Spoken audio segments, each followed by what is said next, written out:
Let's talk about Ukraine. And in particular with Ukraine, there's this post by Richard Hanania that Alex Epstein has asked me to analyze, and I will. So I'll read it to you, and then we'll do the analysis. And then after that, we'll talk about Musk and Ukraine. There's a number of things coming out of Musk, and then there's just a bunch of stuff coming out of the administration and everything else regarding Musk and so on. So we'll talk about all of that. So yeah, let's start with and let me just say about Richard Hanania. Hanania, somebody, as you know, I think, because I've talked about him, that I have a great amount of respect for. He really has an extraordinary mind and has had some of the most influential articles. And good articles, not just influential, but influential for the good over the last few years, primarily on DEI and its origins, but also on a lot of things. He also, I think, has the right perspective on many on the right. He's very, very critical of a lot of kind of MAGA. He's very critical of MAGA generally. He's also very critical on the left. So he's kind of he's very, I don't think balanced is the right word, but he's fairly objective when it comes to analyzing both the right and the left in terms of their insanity on both sides, but also in terms of the positives on both sides. So he's become, over the last year or so, very much pro-immigration, which is a huge plus for somebody who he used to be a racist and I think part of the pretty bad right, but has become now very pro-immigration. He's very pro-Israel. He's very pro-Ukraine, has been. We'll talk about that. And generally, I think his positions on a lot of different issues align quite well with mine, and he articulates his case very, very well. He's a good writer. He's a very good writer. So let's take on this piece he wrote. It's short, that he wrote on Twitter today. Today? I think it's today. There's a timestamp here.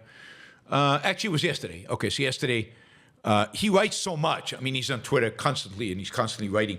And he's a good writer. I mean, good writers, just it flows out of them. So they're constantly, if you're on Twitter, good writers are just constantly writing, and it's all of it's of some value. Although this particular piece, I think, could have benefited from a little bit more thought before he posted it. All right, so here is his post. He writes, Ukraine is a head versus heart issue for me. We'll note in a minute what he associates with head and what he associates with heart, which is in and of itself interesting and conventional. Ukraine's cause is righteous. There is nothing morally defensible about the Putin regime.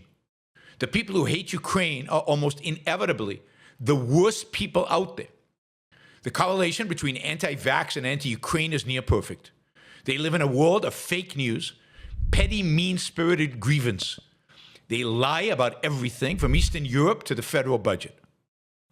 The other day, I saw Ashley Sinclair attack Zelensky like she was some kind of moral exemplar. Ukrainians are bravely dying for their country. The cattards of the world, the stupid, the conspiracy theorists, the e-sluts, all sit there laughing at them. American demagogues telling their fat audiences that spending on Ukraine is the reason their lives are so hard. The most privileged, morally bankrupt people in the world lecturing those who are experiencing real hardship and showing actual bravery. The anti-Ukraine movement is disgusting. I don't want these people to win. Now, up until there, except for the opening sentence, I mean, that is excellent and well written. This is the kind of stuff I like from Hanania. This is very, very good.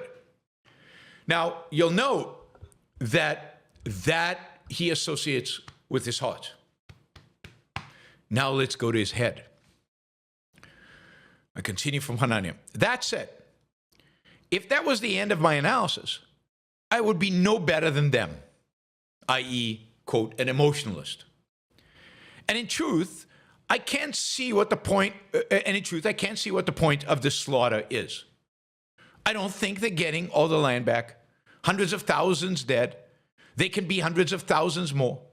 The border can move a few miles to the west or east as a result. For what? I don't believe Putin will move onto Poland next. This is fantasy. I think it's something people tell themselves because they know Ukraine's cause is morally righteous, but there's no way to justify all this slaughter based on where exactly the borders end up in eastern Ukraine alone. Putin was in power for over 20 years before he tried to take over Ukraine. If he wants to reconstitute the old Soviet Union, he's 72 years old and is going to have to hurry. There needs to be a peace deal, and it's going to have to solve Ukraine giving up land. It has to involve Ukraine giving up land. Hopefully, it also maintains the transatlantic alliance. I worry about the Trump administration's willingness and ability to pull this off and not sell out all of Europe in the meantime.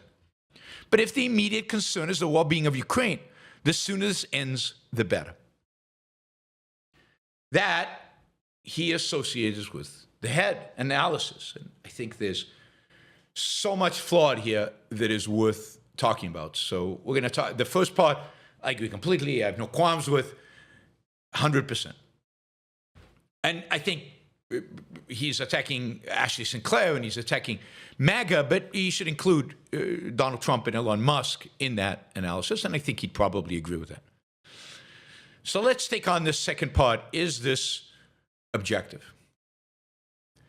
So he writes and he says, and in truth, I can't see what the point of this of all this slaughter is. Now, that might be true. It might be absolutely true that Richard Hanania can't see the point of all this slaughter. And indeed, it's probably true that most Americans cannot see it. They don't live in Ukraine. They don't know what it's like to live under Russian authority. They've never experienced the Soviet Union or what it was like when the Russians ruled Ukraine, or the years where the Ukrainians wanted to go and join the West and weren't allowed to. They are not living in some of the towns and cities that were occupied by Russia, where women were raped, people were tortured, slaughtered, and where the children were taken hostage, like in Hamas, just taken to be re-educated as Russians. Yes, Americans sitting, including Richard here, sitting in their comfortable homes. What did he say? The most privileged, morally bankrupt people. So I'm not going to call you morally bankrupt, but privileged people, people with, live in a great place with basically peace. Americans haven't died in numbers in a war since Vietnam, and they haven't had a foreign country invade their territory since, 1812? Is that right? Since 1812? So, maybe you don't see it, but people don't want to live under Russian control. And we can talk in a minute about whether the border will move this way or that way, but, give me liberty or give me death was an American slogan once. And it was about, not succumbing to dictatorship, authoritarianism. It was about fighting for your freedom. Now, maybe that fight is futile. Maybe it is. Maybe Ukraine will lose. Maybe they'll never get it back. But isn't it better to fight for your freedom than just to give up? Some people believe it is. And maybe you wouldn't. But here's the bigger point. Richard is not being asked to go to Ukraine to fight. No American is being asked to go to Ukraine to fight. For that matter, at this point, no European is being asked to go to Ukraine to fight. That is, the people being slaughtered are the people of Ukraine who are choosing this war and have chosen this war because it's their country that's being invaded by a horrible monster. And the monster is not just Putin. The monster is the Russian regime, which is much bigger than Putin. We'll get to that in a minute. So whether you see a point in the slaughter or not, I don't see a point in the slaughter either. And I think there's a way to end the slaughter that does not involve defeat. It involves winning. And then the question is, how do you win? You're not being asked to go fight. Why is the death of Ukrainians bothering you? It's their choice. It's their country. It's their fight. And they're the ones doing the fighting. It's true that there are hundreds of thousands of dead. And there are going to be hundreds of thousands more one way or the other, whether there's a deal or not, in my view. Now, this defeatism, the border can move a few miles to the west or east as a result. Maybe. But the reality is that the only reason that Russia has done as well as it has is because of the lack of support from the West. All the West is asked to do is to support Ukraine. Support it morally. Support it militarily with weapons, not with people. Support it financially. But the support financially is small. Almost all of the support for Ukraine has been military. And again, it has been out of stockpiles that the U.S. is not going to use anyway and need replacing. So it's cost the United States very little to support Ukraine. But even if I can understand you saying,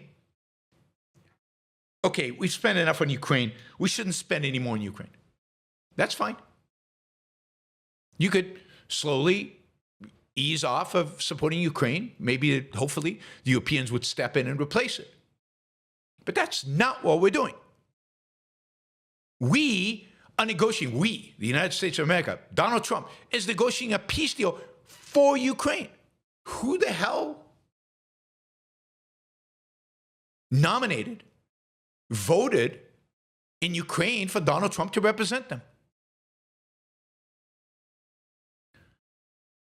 But the reality is that Ukraine can win this. I mean, it probably needs American support, more on the intelligence side and the information side than the financial side. It needs probably American intelligence, satellite info, some technology. It doesn't need huge amounts of arms from America. Europeans can probably fill in that gap. It needs moral support. It cannot win without that, no question. But the reality is, and I don't know why nobody seems to care, the reality is that Russia has lost even more people than Ukraine has. Russia's economy is in shambles. Quality of life, standard of living has plummeted in Russia. Its entire economy these days relies on the military-industrial complex. Unbelievably corrupt. But basically, all it can build are tanks and machine guns and things like that. Russia's economy cannot sustain itself like this for very long. Ukraine, with the backing of Europe and ideally the United States, I think can easily out-sustain the Russians. But again, Ukraine could be gaining more territory, could be pushing the Russians back if they had proper military support in terms of weapon systems from the West. It is not. Weapon systems have been slow in coming, delayed, and they weren't even allowed to use them properly when they got them. Here's an interesting stat. In April 2022, when Russia retreated from the north of Ukraine. So in April 2022, you remember, Russia retreated from the northern Ukraine. They couldn't take Kiev, so they decided to retreat. They were bogged down. It was going nowhere. So they retreated from the very north. Russia controlled 19.6% of Ukrainian territory. and its casualties, dead and wounded, were probably maybe 20,000. This is Russia. 20,000 dead and wounded, and it controlled 19.6% of Ukraine. Today, Russia controls 19.2% of Ukraine, so a little less. And its casualties are said to be somewhere around 800,000 men. 800,000, close to a million.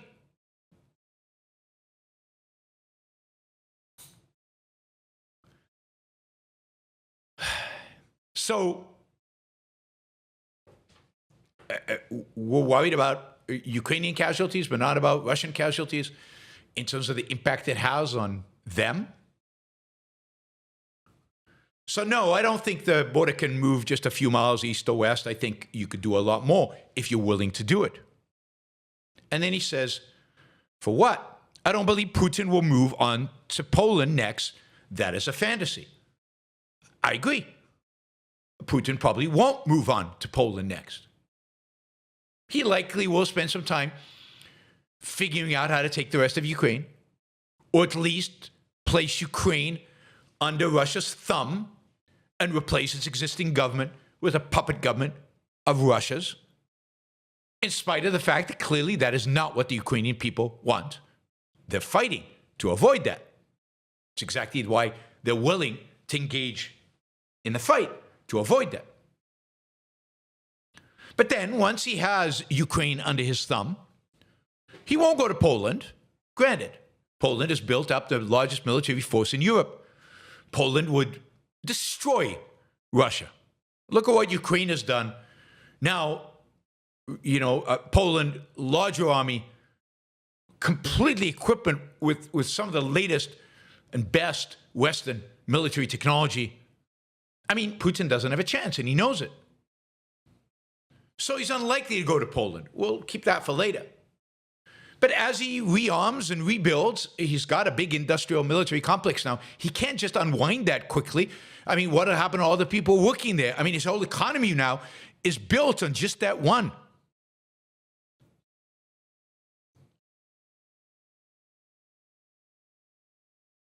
So where does he go? What does he use the military for? Well, if you've ever seen a map of the Baltics, you know that Russia has a claim to the entire Baltic region. It believes that Estonia, Lithuania, and Latvia are all part of Russia, just like Ukraine. Indeed, Estonia, Latvia, Lithuania have large Russian populations. How long would it take Russia to occupy Estonia? Hours? Days? Estonia has a population, of 1.5 million? It's tiny. And it doesn't border with any significant NATO member. It doesn't have a border with Poland. It has a border with Latvia on the one side and Russia on the other side. I don't think it borders Finland. So it's just a matter of hours, days, and he's taking Estonia. Will the rest of Europe march to Estonia's relief once they see what happened in Ukraine? Will America support NATO? Will Article 5 actually kick in? Will anybody care? And then once he has Estonia, it's fairly easy to take Latvia. And then Lithuania is right there. And that will connect Kaliningrad, which is this little Russian inlet surrounded by NATO. It will make that part of Russia a contiguous landmass with Russia. Will Poland then intervene? Will Poland invade Russia in order to protect the Lithuanians, the Latvians, and the Estonians? Maybe. Maybe not. We don't know. Certainly the United States under Trump would not. And who knows who the next president under President J.D. Vance would not. So, yeah, Poland is safe, probably, for now. But the rest of these smaller places, now, I won't even mention the fact that Georgia is already basically Georgia, the country of Georgia, is basically already a satellite state with a government that is completely under the thumb of the Russians, with elections that are completely corrupted by the Russians. Belarus is already a basically arm of Russia. It's part of Russia. The government there does everything according to what Putin tells them to do. Once you have Ukraine, Moldova is not that far. Who's going to defend Moldova? Moldova? Nobody's going to defend Moldova. And then you've got Romania. Now, I don't know. Maybe by then,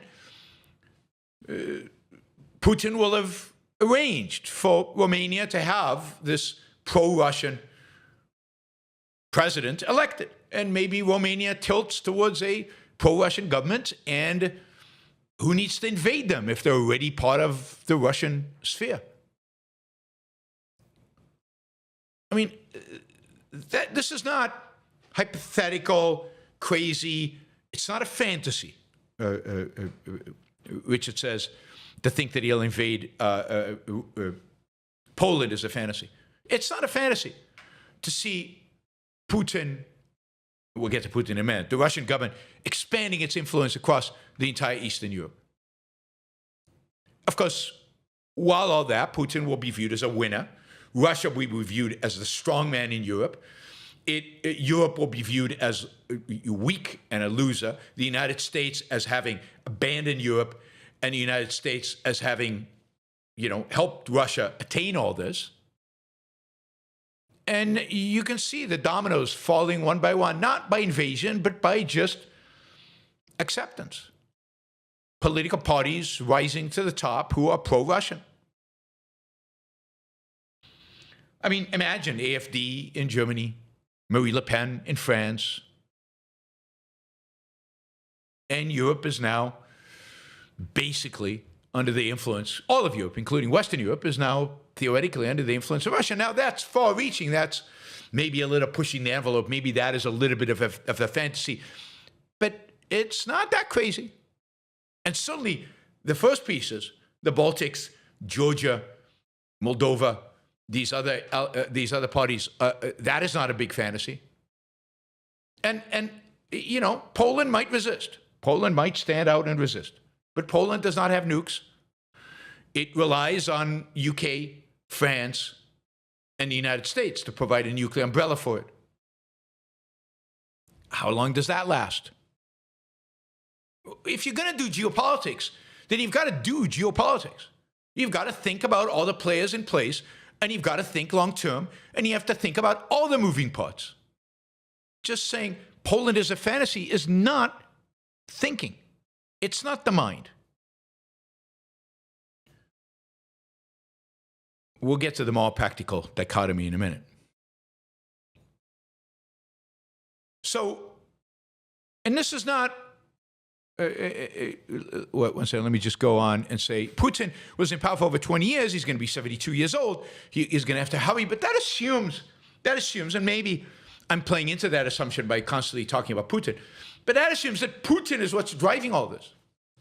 That if Putin was gone tomorrow, that Russia would fold and its ambitions would disappear. But that is a misunderstanding of the role of ideas in what is happening in Russia, the role of the dominant intellectuals in Russia.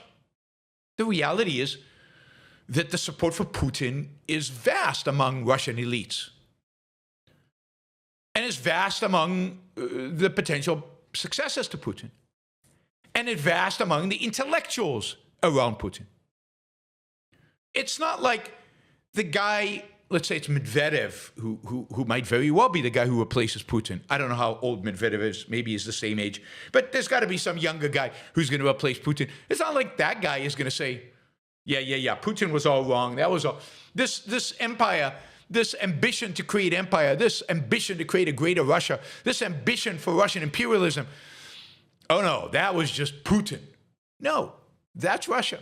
That's Dugin. That's intellectual, philosopher after intellectual within Russia that believes in a greater Russia and believes, if you read Dugin and others, not just Dugin, just watch Russian television, you can see it. They believe that Russia's destiny is to dominate Europe. It doesn't have to occupy Europe, but it must dominate Europe from the Pacific Ocean to the Atlantic Ocean. And that Ukraine is just the first piece. And that they will rebuild, and they will rebuild their military might. And they will, and Europe is weak because it's leftist and it's PC and it's DI and it's woke and whatever.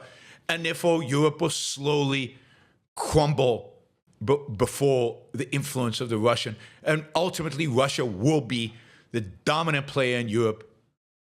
The US is going to retreat from Europe, as Trump is indicating, and then Russia will be left to dominate it. That won't happen tomorrow. It won't happen in a couple of years. But bad guys always seem to think long term. They seem to have this capacity to imagine the world long term and to plan for that and to move forward with that. Now, there is certainly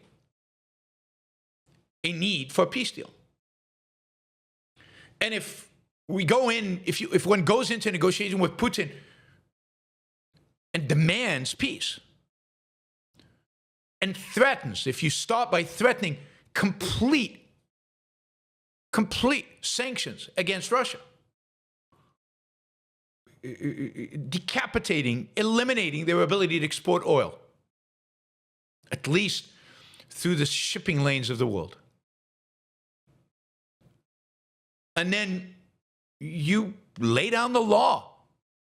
You basically, this is what Trump was saying he would do just a couple of months ago, saying, I'm going to arm Ukraine to the teeth. I'm going to give them every weapon they can imagine, and I will put them into NATO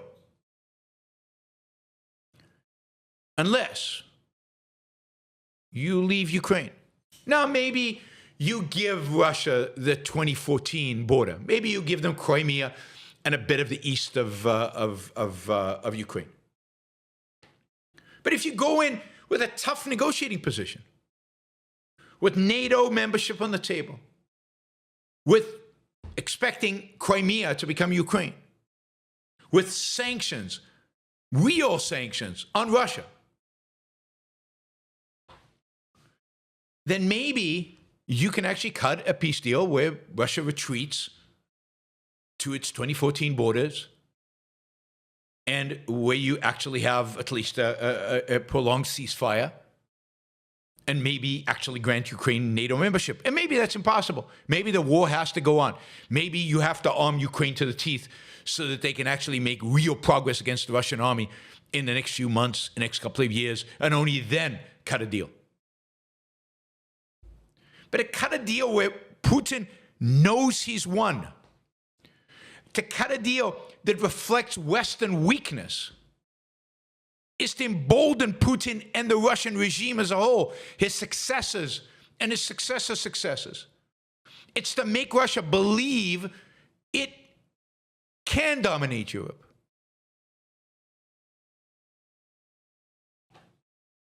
Appeasement never works.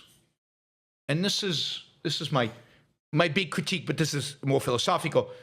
And understandably, I don't think this is something Hanania gets, even from his reading of Ayn Rand. The moral is the practical. If Ukraine's cause is righteous, then Ukraine's cause is right, it's just, and they should win. Now, you could argue practically they can't, but that's not reality. Reality is that evil is impotent. They are weak. They are incapable of winning unless they receive assistance from the good.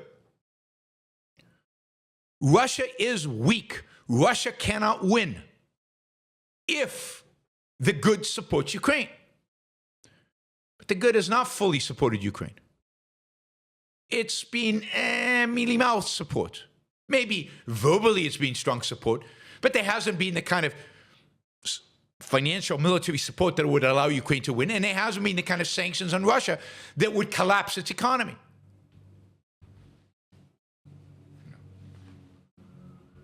We don't sell to Russia, so we sell to Kazakhstan, and then it passes the border into Russia. If you really want to boycott Russia, figure out all the channels by which stuff gets to Russia and close them.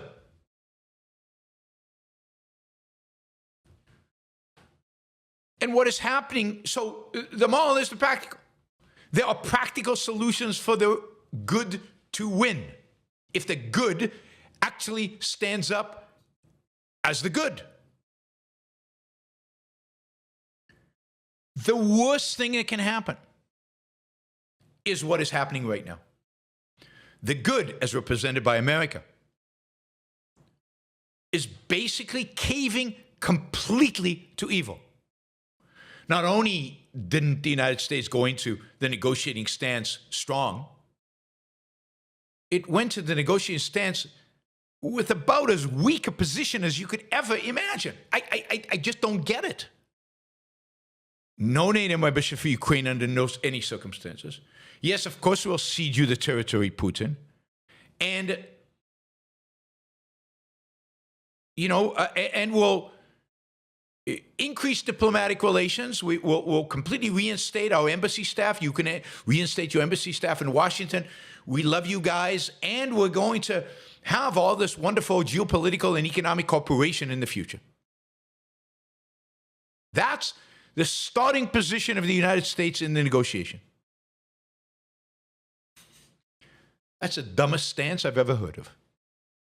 I just saw a tweet by Scott Adams defending it, basically saying, he didn't say this quite like this, basically saying, what do you know, Yaron? Donald Trump is playing 4D chess. You're just an amateur. He is the master negotiator. Just like he negotiated with North Korea, just like the last time he negotiated with China. There is no basis for that. Zero, zilch evidence in reality that that is the case. So Ukraine's cause is righteous. They could win if America was willing to let them. And the betrayal is not just a betrayal of a righteous cause, because the immoral is the impractical, but it is also a betrayal of free countries in Europe. It's a betrayal of America's, never mind defense commitment, but just commitment to freedom, commitment to liberty. I'd be happy to debate Scott Adams if he was willing to debate me, which is highly unlikely. I'd be happy to debate Scott Adams. Set up the forum, set up the time, I'll show up. I have no problem debating him. He's not that well informed or that. Anyway, forget it. Anyway, so I'm disappointed in Hanania because the second part, which is supposed to be his head, is actually mostly emotion. It's actually not thought through. It's actually not making an argument. It's just stating facts as if they're obvious when they're not at all. And the consequence of the immorality of allowing Putin to get away with it, I think are being completely ignored as some kind of fantasy about invading Poland. But that's just not, it's just not real. He does say, I worry about Trump administration's willingness and ability to pull this off and not sell out all of Europe in the meantime. Yeah, but that's exactly what the very essence of this peace plan is doing. And more importantly, the very essence of Trump's posturing, positioning, is blaming Ukraine for starting the war, attacking Ukraine and Zelensky, calling him a dictator and saying nada about Putin. Now, again, Scott Adams claims that is his genius debating tactic. You have to suck up to Putin and attack Ukraine. That's how you ultimately cut out the deal. But here, I think, this is to Scott Adams. I'm not going to impact the outcome of this, and neither Adams. In a couple of months, 3-4 months, we'll know. We'll know how brilliant Trump's negotiating skills are. And here's the tragedy. But for sure, this is what's going to happen.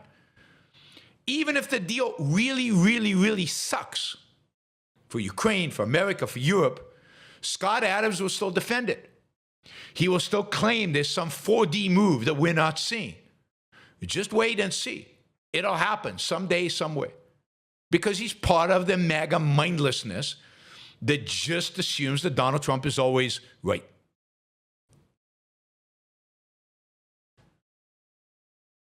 And that is going to happen.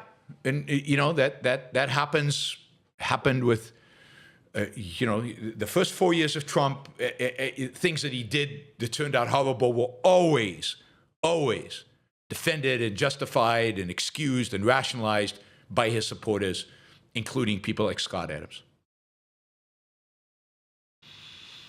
Yeah, I'll say it's good if it turns out to be, but I know, because I know this stuff, that it won't. And it can't. It just cannot be.